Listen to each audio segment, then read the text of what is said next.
deal of fun.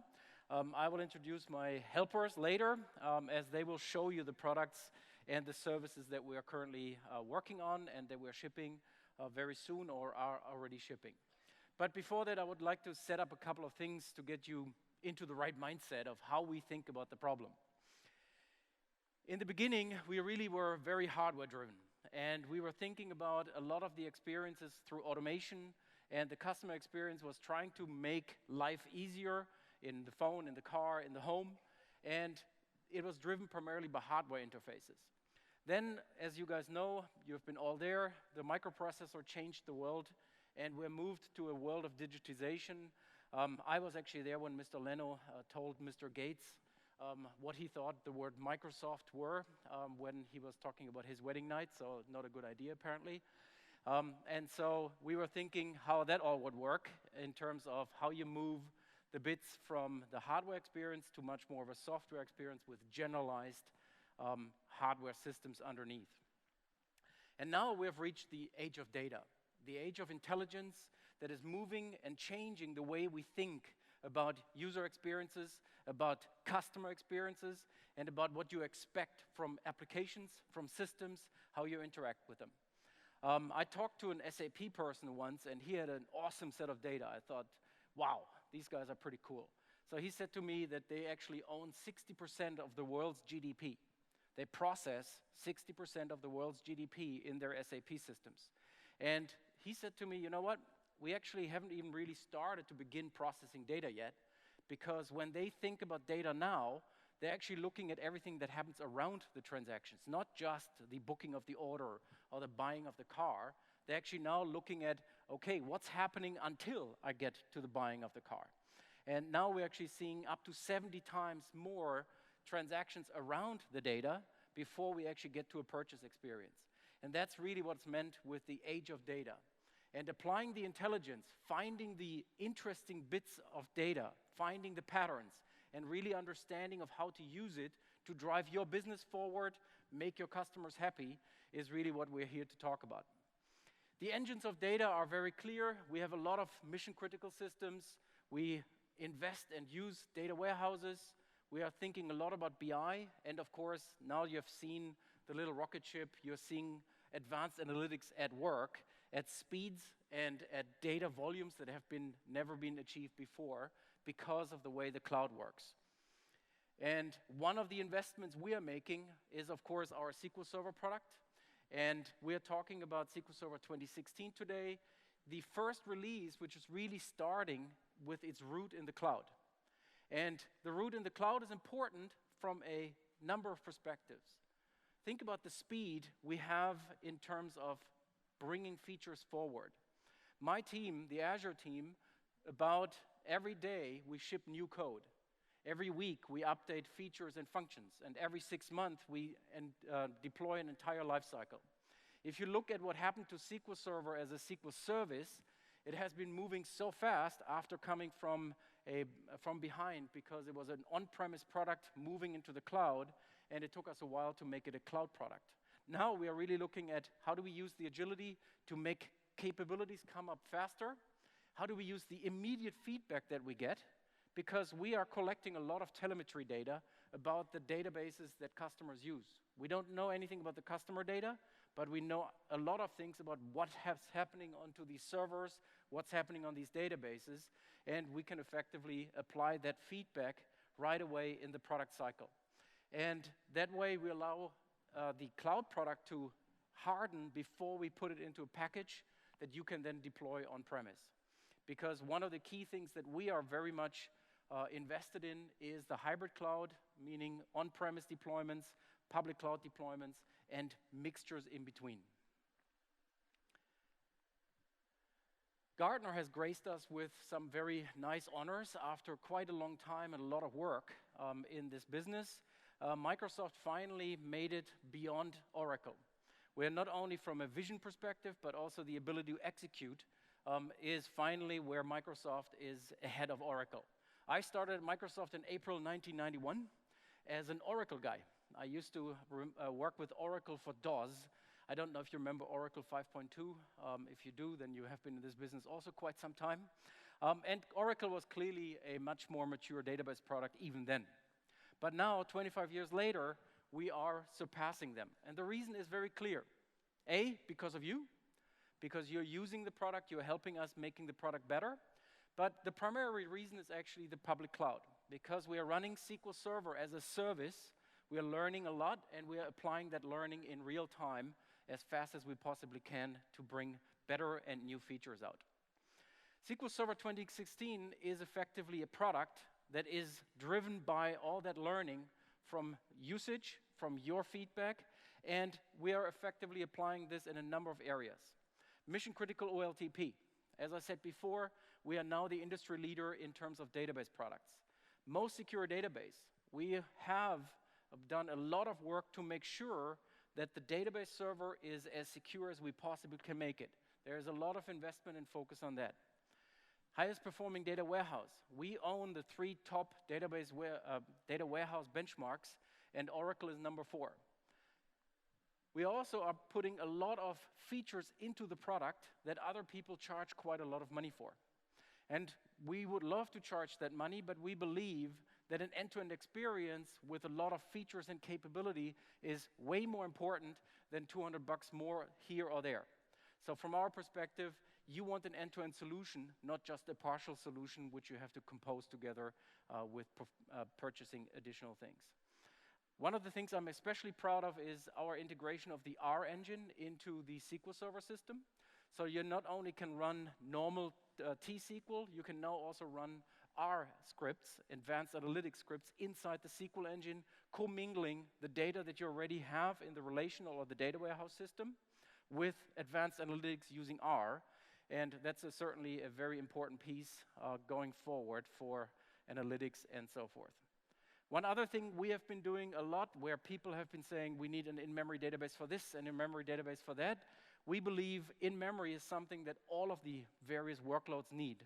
Be it a warehouse, be it an OLTP system, or be it analytics, you need to be able to use memory to speed up access.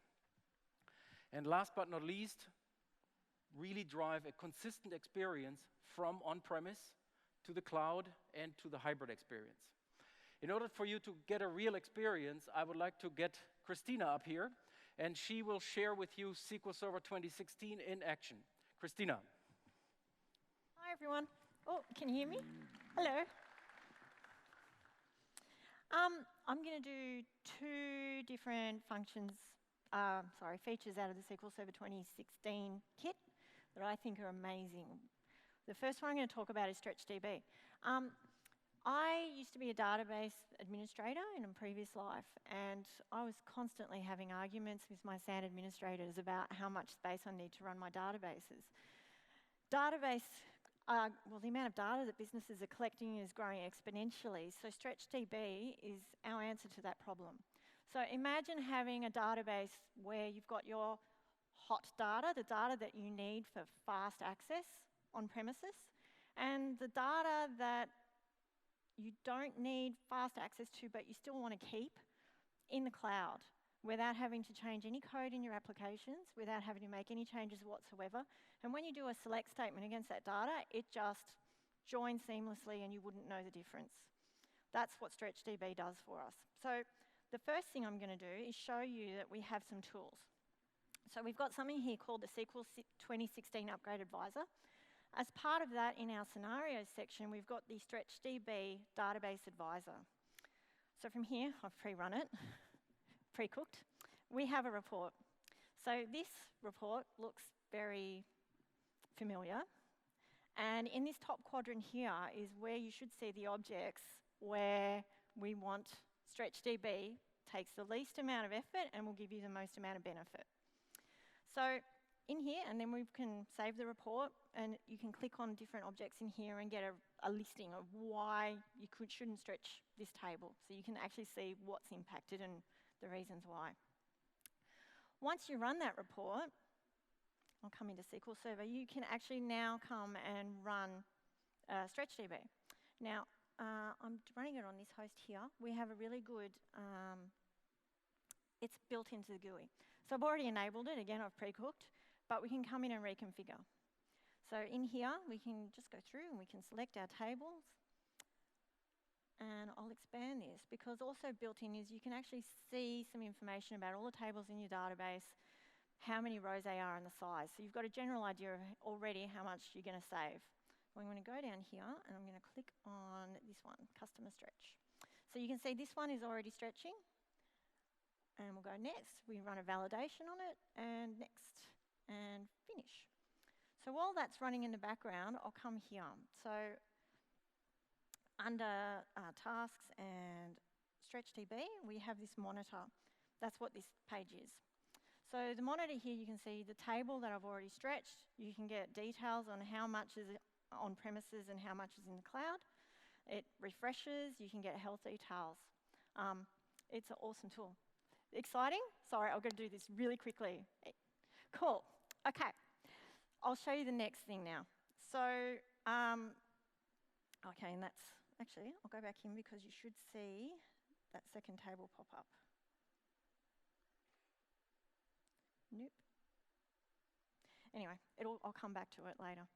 So, the second thing I want to quickly show you, and it has to be really quickly, is always encrypted. I'm going to show you this. So, I built this app. It's just a Windows form app that's just doing a straight select off a table. And it just looks all clear text. What's actually happening is quite exciting. So if I come back out here into and run a select statement against the table, where am I, control 1? Can you see that? So the first name, last name, and credit card number are actually encrypted on the table. So what Always Encrypted does, and why it's different from what other tools we've used in the past, is it's where the encryption happens. The encryption is happening at the client level. So when the client sends a select statement, it hits the .NET client, it converts it and encrypts the statement, which sends it back to the SQL server. So you're getting encryption across the wire.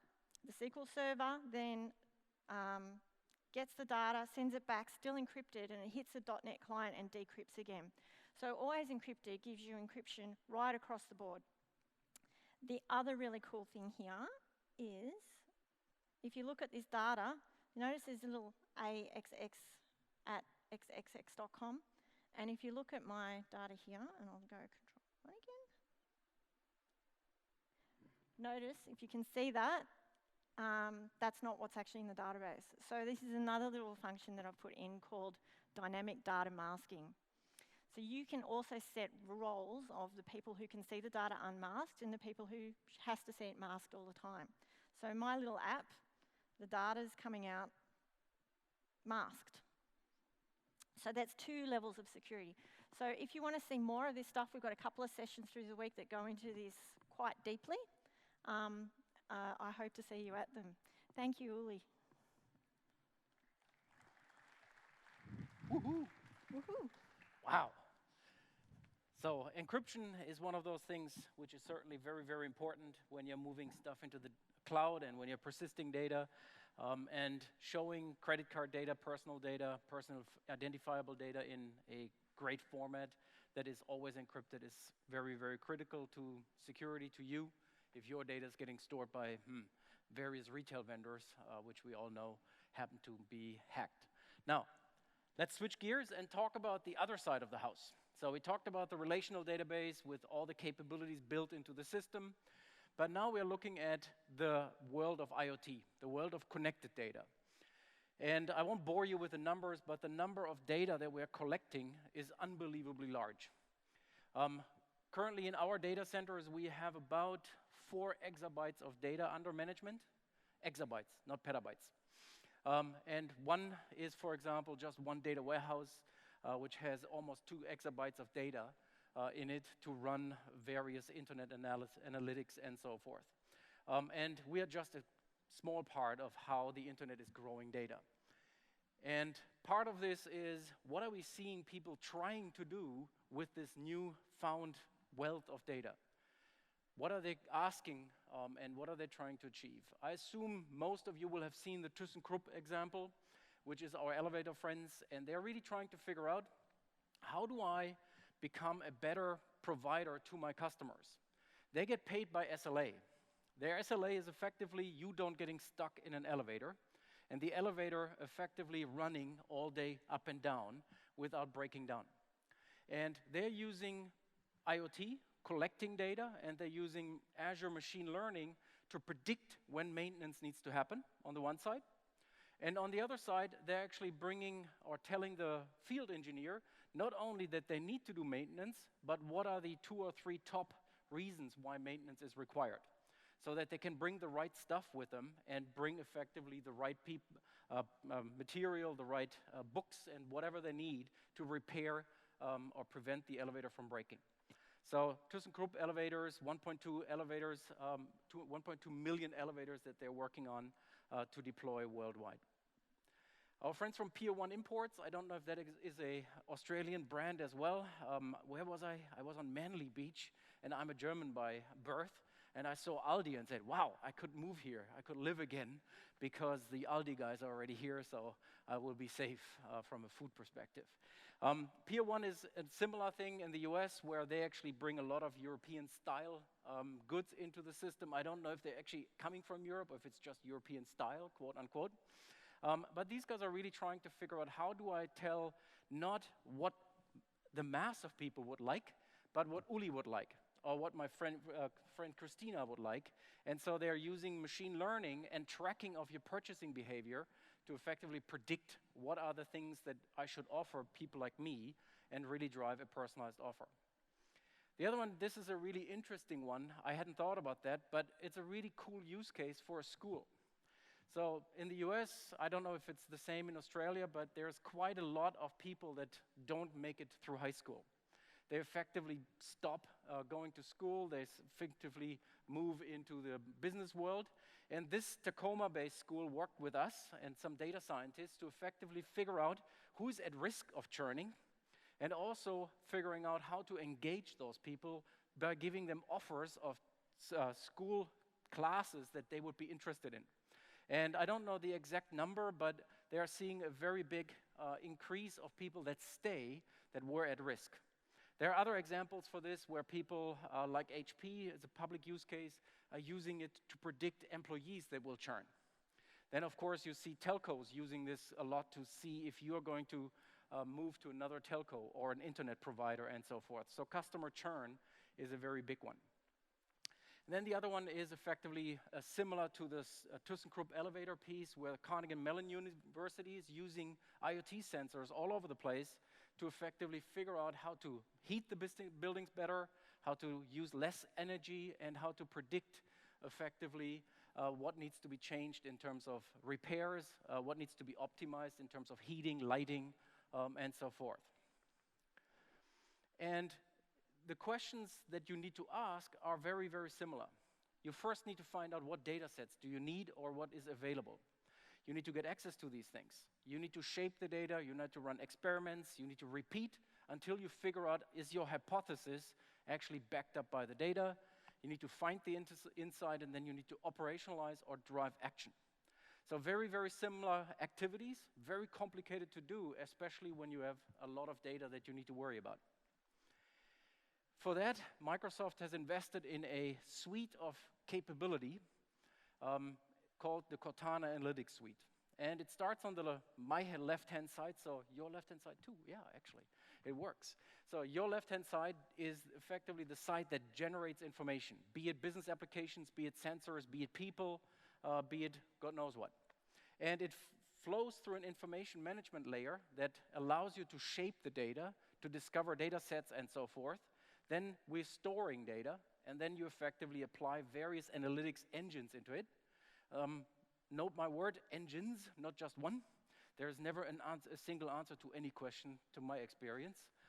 So it's important to have multiple application or analytics engines at your availability to run the analytics. And then there's various usages, from dashboards and visualizations all the way to perceptual intelligence and digital assistants like Cortana that effectively will enable you to really engage with your people in a different fashion. In order to make that happen, I will invite my friend Bonham onto the stage, and he will show you Cortana Analytics Suite in action. Please welcome Bonham. Hey guys, can you hear me?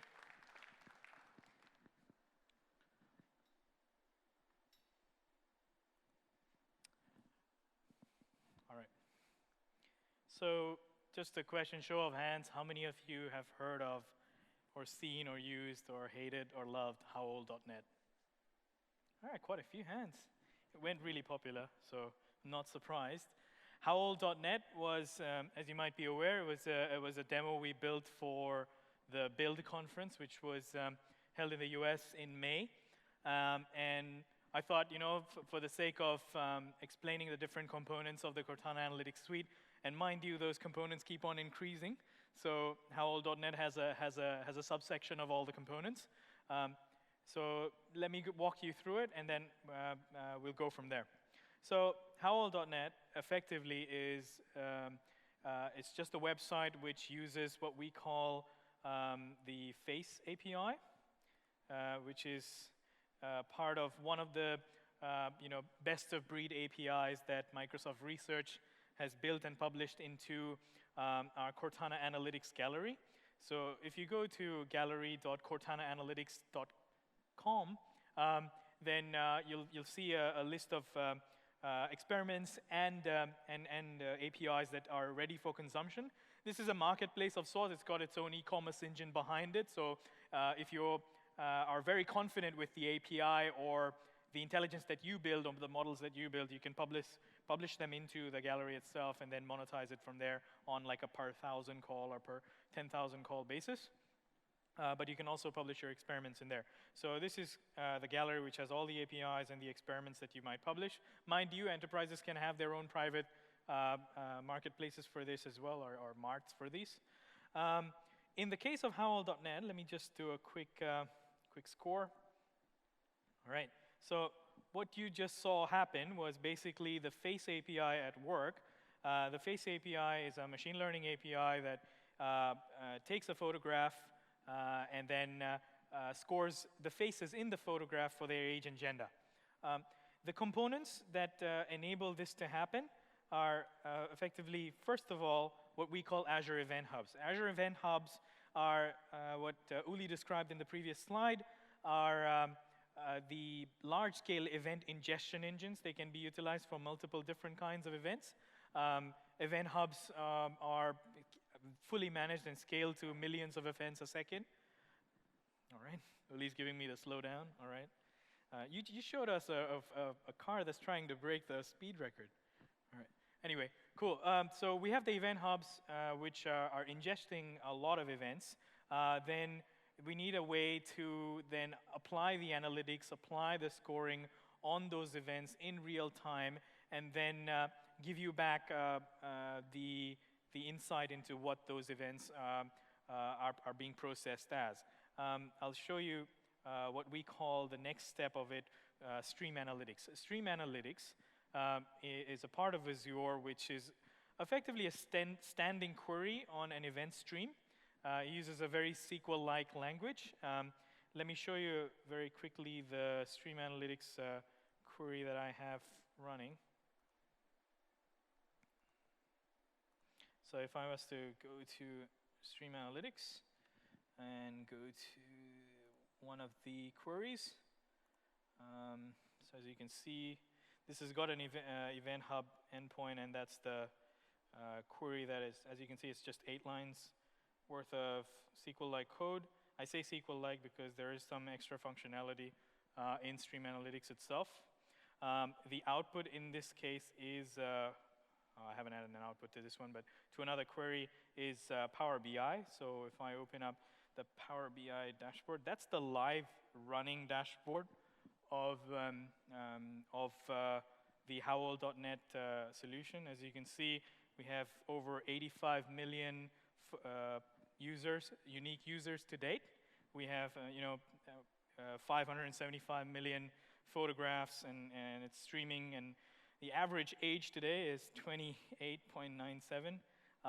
And look at that. So if we dive deeper, when we launched it initially, it scaled up, and we had close to 16 million users by day. And that's the beauty of doing it as a PaaS solution, a platform solution. We didn't necessarily have to rescale, get new hardware, or try and do some smarts around scaling it without breaking it. This is effectively, it's a cloud solution that was managed and it's scaled up by itself. And finally, we have, I'll try to show you a few other Howl.net examples. So this is one of the tests we did initially was to test the Mona Lisa 23. Actually, when we did the test, and then later on we found out that when Leonardo actually painted the Mona Lisa, the model was about 23 and a half years old. So the system is quite compelling. And I'll show you exactly what the system is actually blurting out. That's the actual response when you send a request. So this is being predicted as 22 and a half. And the gender is female. So the system is actually quite sharp. And this is just an example showing you the various components of the Cortana Analytics Suite at work. As you saw on the slide, there are multiple components around it. There's a data factory component. There's the data warehousing component. If you're interested in diving deeper into the solution itself and all the scenarios and how to actually build your own machine learning algorithms, train them on large data sets, both in SQL or Hadoop or other data sets for that matter, and operationalize them and publish them and consume them in .NET apps or Excel workbooks in batches and stuff. I'm doing a session this afternoon at 4:45, I think. It's DAT 213. It's upstairs in rooms 5 and 6. So if you're interested, please come to that. We also have another deeper session on connected cars and the role of Cortana in that. I think that's on Thursday. So I'll give it back to Uli now, and hopefully that was interesting. Absolutely. Thank you, my man. Yeah, so the next generation is already live. So we have just released a new update that actually understands emotion. So it actually sees if you're smiling, if you're laughing, if you're crying, if God knows what's going on. They also have updated the face recognition or the photo recognition system to deal with background. So it actually understands if you're inside, outside, if it's raining, if there's sunshine, and so forth. So you will see more and more of these kind of capabilities being used. Think about your car, which by now will have cameras, being able to read the street and tell you if it's wet or if it's dry or if it's ice or something like that, and apply the right security models for that specific condition. So there's a lot of interesting things happening by collecting interesting data, applying machine learning and other algorithms to it, and then apply them in various ways. In order for you to kind of get a picture of what this data track will talk about outside of these fancy demos, we'll talk about the pieces that we believe make Cortana Analytics Suite different and unique. First of all, we talk about manageability, we talk about types, operationalization, share and collaborate, because we never work alone. We never walk alone, we never work alone. What is it? Liverpool, right? They never walk alone, these guys. And then openness and end-to-end pictures. Fully managed set of services, Bonham already mentioned it. We actually want you to not think about infrastructure. We don't want you to think about setting up servers, patching them, and so forth. Worry about your solution. Worry about face recognition. Worry about customer churn, and so forth. So our perspective is you just provision the infrastructure you believe you need, and we do the rest. Bonham mentioned Event Hub, just to give you an idea what the scale is we are currently running. We are currently processing about 1.7 trillion events per second, per month, sorry, not quite per second. I wish we were there, but per month. 1.7 trillion per month, and a good deal of that is internal usage, because I use Event Hubs for Azure telemetry, processing of all the servers and so forth. And of course, the rest is done by customers. And one of the things we just released is, for example, HD Insight, which is our Hadoop distribution running as a service, supporting Linux. So you can pick Windows or Linux as your Hadoop host, and we will effectively provision how many you want. You can have 2 or 500 or 1024. We will take care of the provisioning for you. Work with all types of data, structured data, unstructured data at any scale. We believe that part of the thing that's going to happen with data is we're going to see a lot of data. I mentioned my exabyte level stores. We are currently productizing a release of what we call the Azure Data Lake. It's currently out in open and public preview. And it's effectively a system that will support up to 1 exabyte per storage per customer. And the largest file you can store in that data lake is 1 petabyte in size. So we are preparing for your systems to grow to the size of an internet giant like Google or Microsoft or other players that are already working at that scale. The cool thing is we actually provide it as a standardized API set exposed through HDFS. So if you look at all the Hadoop distributions we support, you see that we not only support our own, which is HD Insight running as a service, but we work with Hortonworks, Cloudera, and other players. And as long as they support the HDFS API or the HDFS protocol as standardized by Apache, we will effectively give them that kind of scalability capability. Up to 1 petabyte per file, up to 1 exabyte per customer. And you will effectively not see any difference. If you're running Hadoop on-premise, you migrate the data into the cloud, you run the same distribution inside Azure, it will continue as it works on-premise because it is just, quote-unquote, standard HDFS. Operationalizing. How do you effectively take it from the experimentation stage and really put it into production? Ideally using the same tools. One of the tools we are using is Azure Machine Learning, and in this case I'm using R as an environment to run the queries and run the algorithms. I already mentioned R as a system running inside SQL Server now. We're also using R inside machine learning as a standardized components. And of course, collaboration and sharing. We all work together, and we all need to be able to share our experiments, but also share our data and our data sets.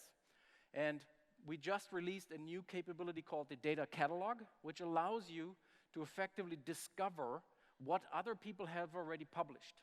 What are the scenarios, the data sets that are available for you to explore? Remember when I went and asked, okay, what are the typical questions that a data scientist or a person that wants to explore data tried to answer? What is the data available? And the Data Catalog allows you to create that private marketplace for data that you already have available in your enterprise, and you can, of course, share that with customers or partners using secure handshakes and identity systems like Azure Active Directory. And again, machine learning, my friend Borna already showed you the machine learning gallery and the various places where you can learn how to use it, how to discover and share. And the system is built to be effectively completely web-based, so you don't need to install anything, you don't need to maintain anything. We take care of the maintenance and the deployment for you. You just worry about your machine learning experiment and your deployment into production of those machine learning applications. Openness. Embrace, extend, and figure out a way to use the industry momentum, be it formally standardized systems or be it Apache open source-like systems. We effectively are working to make sure that whatever is out there, whatever you would like to use, can run in Azure, is fully supported, and can be extended with capabilities like the Azure Data Lake that allows you to store these massive amounts of data in various forms and ways. Microsoft supports Hadoop in its native form. We effectively are contributing quite a lot of code to the Hadoop Foundation. We support the typical HBase system. We support Storm, Spark, and then we have just added Hadoop on Linux. And the key thing here is we support all of that as a service. As a service, as Barnum said, we are effectively running the service for you. We patch it, we update it, we scale it. You just tell us how far you want us to jump, and we jump. And that is a very, very critical capability that we can provide and run at any point in time for you. But we're not only doing that for ourselves. So I have worked with a customer where the customer chose to run 2 experiments, one with a hosting company and a specific Hadoop distribution. Neither the hoster nor the distribution make any difference here. It took them about 6 weeks to get up and running, because they had to set up the racks, they had to configure them, they had to get Hadoop going, and so forth, and it took a little while. On the other side, the same customer ran the experiment with Cloudera, and the Cloudera was running on Azure. And my team had worked with Cloudera to effectively create what's called an Azure template, an Azure resource management template. And we effectively were able to run the Cloudera system within 20 minutes because it was already pre-configured, pre-designed, very much like HD Insight is. And we were just able to say how much, and it was automatically deployed, configured, and the customer was ready to run experiments after 20 minutes. So while we are doing this as a service and we operate the service fully for you, there are other ways to use Hadoop distributions like Cloudera or Hortonworks that are pre-designed, pre-configured, and ready to go. We don't operate those, but we help you getting productive faster in any case, because we believe that's a critical capability for you to really use the capability that's out there without having to worry too much about infrastructure design and deployment. Microsoft's point of view in the data track that you will see will start at the beginning of the creation of the data, ingesting the system and the data, preparation for production usage, be it reporting, be it analytics, and various ways to publish it. My friend here didn't show Power BI. He was supposed to, but he was he didn't think, so we will go there maybe again. And then you have various ways for consuming it. How many of you use Siri on a daily basis? Or Google Now or Cortana? All of you, I assume. It's actually amazing when you see these systems by now, what they can do. That you have contextual intelligence that understands that you ask the question first, and the next question actually builds on the first one. And it understands that you're saying, oh, who is the CEO of Microsoft? And then where was Satya born? Those questions are correlated. They understand that they're coming one after the other. You've seen the face APIs. We also have speech APIs. We have motion APIs. There's all sorts of interesting things happening where we are taking a lot of the research that happened over the last 30, 40 years and are now productizing it against the system so that you can think about how do you want to either present the data, share the data, or how do you want to really use the various signals that are coming. If you go into IoT scenarios today, you will see most likely that the systems are actually quite simple from a data perspective. They're sending key value pairs most of the time. And now we are pointing towards the next generation already where you actually are sending photos. You will send videos. We will do video analysis. The Microsoft Azure Media Services, which is not an analytics play today, is effectively able to analyze the video and put text markers in. So it can automatically do closed caption against videos that you actually upload to Azure Media Services and so forth. So don't think of the data platform as just looking at structured data or looking at simple Hadoop files. We actually go beyond that with photos, video, and other interesting signals that we are preparing to process, to analyze, and to publish in various ways so that your customers can consume them, you can consume them, and your employees can make better decisions. And that is effectively what we wanted to share with you as we transition from hardware through the software side into the intelligence side. All driving a better customer experience all up. Not just customer, be it employees, be it suppliers, be it partners, be it God knows what. And part of the thing that we're also seeing, Joseph, who put this slide together, picked a very ugly autonomous driving car. So we are not just thinking about customer experience in terms of people experience the system, but it's also connected cars or autonomous driving robots. I saw actually some robots running around here that are actually going to be shown either on stage or in the exhibition to really show you that it's not just about people, it's also about things.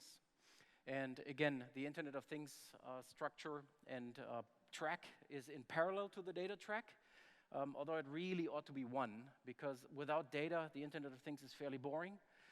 And it's certainly some of the things where we are using a lot of the data technology to drive the Internet of Things forward. As you saw in my use cases about customer churn, about smarter buildings, elevator automation, and so forth. It's all things, but at the end of the day, we're running very, very sophisticated analytics to drive the better experience, be it higher SLA, be it lesser customer churn, and so forth. So I invite you to go with us on this journey and really learn all the elements of data creation, ingestion, preparation, analytics, publication, and consumption that we showed you the first glimpse of. And all of these are going to be explained and evaluated in depth with lots of code samples. Always remember, when you evaluate this session, this is an overview, keynote kind of thing, not where we go into deep code and have Visual Studio Code or Visual Studio up and running. I'm sure Burnham and company will actually show you more code than you ever wanted to see. With that, I thank you very much. We have time for questions if you have any. And of course, I'm very happy that you choose to be with us. So please fulfill the session evaluation, share your thoughts with us, what you would like to see more or different, and then continue Ignite learning path. I like that one, a learning path. So there's lots of learning to be done, and hopefully you will share with us as well what we can learn from you. Thank you very much, and enjoy the rest of the week here in the Gold Coast or at the Gold Coast. Thank you.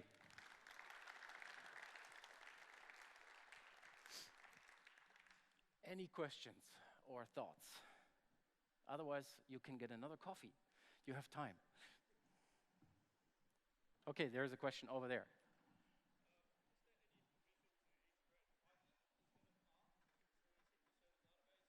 Sorry, which one? Python? So Python is something we take very serious. So the machine learning team actually owns now the Python language team. And so it's going to be part of the machine, or is already part of the machine learning team, and we will do more. For SQL Server, we picked R first because that's where most enterprises are investing. Not saying that Python is not important, but enterprise is more on the R side. I don't know if we have a firm plan to do Python in SQL Server. We have a firm plan to do Python in ML. We're doing it already. I'm happy to take the question if Barnum knows you or can get a card. We can come back to you in terms of, is there a plan for Python and SQL Server? But the reasoning is because R is an enterprise play, and that's mostly going to be an enterprise deployment. Anybody else? Comments? Thoughts? You have the guy from Redmond here. You can ask him all sorts of questions.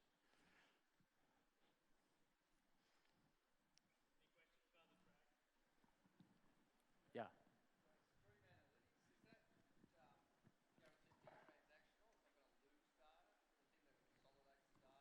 Yeah.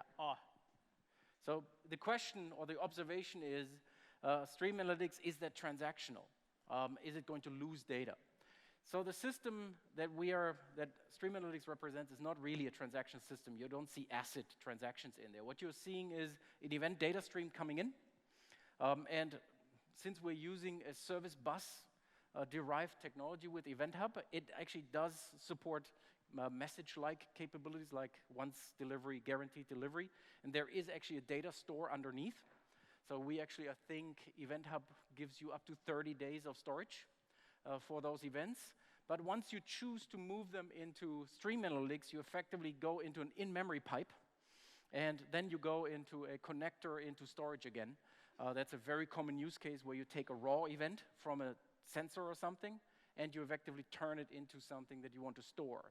But Stream Analytics per se doesn't have any ACID capabilities. But it doesn't lose data per se either, because it's really an in-memory flight, very, very short in terms of running through the system. But we can do start transactions and roll back and stuff like that. In the Event Hub's case, in the case of just Event Hubs, it has a very, if you use the Event Hub API, for example, has pretty robust checkpointing in Event Hub itself.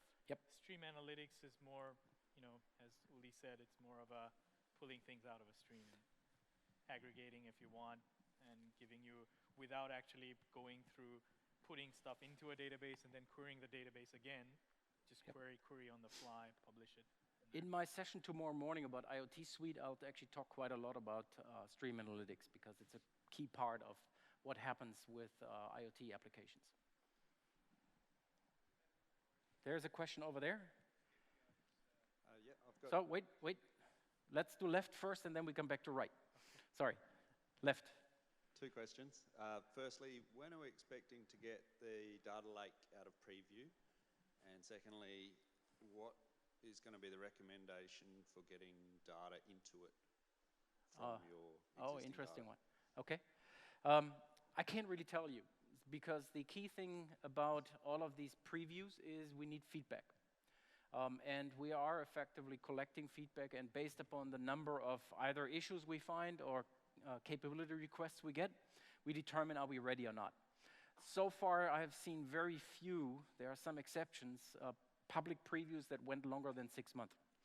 Generally speaking, within the next 6 months, you normally see things happen, except if we have either a strategy alignment, or if the product is, we're getting so much feedback that it doesn't work, that people are unhappy. In this case, I doubt it, because we took an internal system that already runs at this multi-exabyte scale and ported it on top of Azure storage and exposed HDFS instead of a proprietary map-reduced system. So this system has quite a lot of mileage on it already, but we still want to make sure that it works for the customer side. How do you get data into it? There are multiple ways of doing it. So it has a streaming API. And of course, it has a normal HDFS file API. So however you get data into your Hadoop cluster will work against the Azure Data Lake because you don't see the difference. It's just HDFS. And then there was a question on the right. Can you repeat the question because I didn't hear it? How do you manage versioning of APIs as the version changes, and if there's a product or integration built on top of it, as you update, will that product break or change and so on? Yeah. So as we are supporting standard HDFS, we are aligning it with the HDFS releases as they come out of the Apache Foundation. And we have a certain number of parallel versions that we run. So I don't know exactly what HD Insight actually runs right now, but it's version 2 and 3. So multiple versions at the same time, and the same will be true for the HDFS API. So we're aligning it with the Apache Foundation in terms of how they are moving as part of it. Is your question around just that, or also API management of? But this is a very HDFS specific one, not the general API management. That's a different one. Anything else? Otherwise, thank you very much again, and enjoy the rest of Ignite. The weather is certainly very nice out here, so I'll get a tan, or most likely I will get a little bit red, I guess. But thank you very much, and enjoy the rest of the time.